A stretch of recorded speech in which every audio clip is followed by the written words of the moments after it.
Melbourne వేదికగా ఆస్ట్రేలియాతో జరగనున్న 4వ టెస్టుకు ముందు టీమిండియాకు వరుసపెట్టి షాక్లు తగులుతున్నాయి. నెట్ ప్రాక్టీస్ సమయంలో ముందుగా కేఎల్ రాహుల్ కుడి చేతి మణికట్టుకు బంతి తాకింది. దీంతో అతడు గాయపడినట్టు మీడియాలో వార్తలు వచ్చాయి. ఒకవేళ రాహుల్ గాయపడితే ఆ స్థానంలో రోహిత్ శర్మ ఓపెనర్లుగా వస్తాడులే అనుకుని ఊపిరి పీల్చుకున్న అభిమానులకు ఇప్పుడు ఇంకొక షాక్ తగిలింది. తాజాగా అందుతున్న సమాచారం ప్రకారం నెట్ ప్రాక్టీస్ సెషన్లో భారత కెప్టెన్ రోహిత్ శర్మ గాయపడ్డాడు.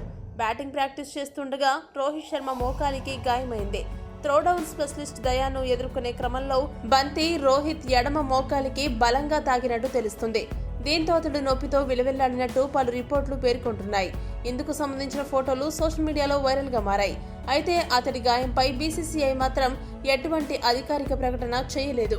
మ్యాచ్ ఆరంభానికి ముందు హిట్ మ్యాన్ రోహిత్ శర్మ గాయంపై జట్టు మేనేజ్మెంట్ ఓ అంచనాలకు వచ్చే ఛాన్స్ ఉంది.